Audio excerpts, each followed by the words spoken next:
So other than that, ready for lights out. Yes, it's lights out. We're at Abu Dhabi, the last race of the season, and it's going to be an absolute corker. Max Verstappen's on pole with Bottas next to him, and Hamilton sat closely behind in P3. And it's lights out. And everyone, to my surprise, got a relatively good and clean start through Sector 1. Well, throughout the whole lap, really. I was just keeping an eye on. When I was writing this down, I thought, well, everyone's made it through Sector 1, so I won't put lap 1, I'll put Sector 1. But to note, Max got off to a really good start, and that surprised me, and I'm really happy for him because actually there's been a couple of times this year where Max has qualified in the top 4, got a really decent start, then that Honda engine has just not delivered what it needs to do, or there's been a gremlin, or he's been caught up in some kind of accident, going back to last week in Bahrain. Even he tried to avoid the incident, he ended up being, going into the wall. I thought this week it needs to be Max's week. Max needs a good, clean start, and then we'll see a massive battle between the Mercedes and Red Bull. So it was nice to see Max getting a good start. And not much really happened on the first lap. Like I mentioned, everyone got through pretty clean.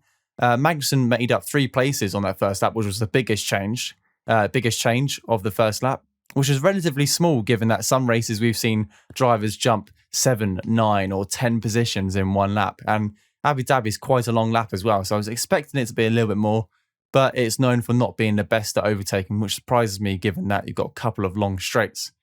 And after Max crosses the start-finish line going on to lap 2, he's 1.4 seconds ahead of Bottas.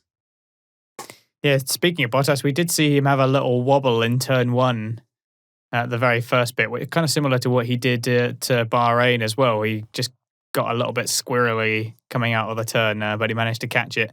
But it did mean that it was advantage for Verstappen going into the end of Sector 1.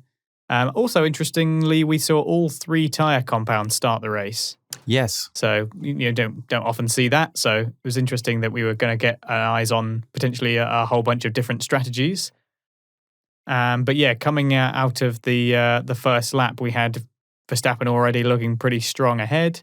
You already mentioned Magnussen was the greatest of the gainers. Ricciardo managed to get past Vettel under the first lap. But then it was just kind of pretty static for the opening part of the race.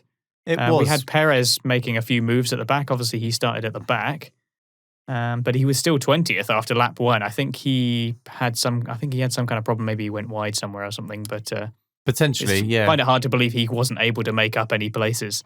So I think something must have gone wrong somewhere.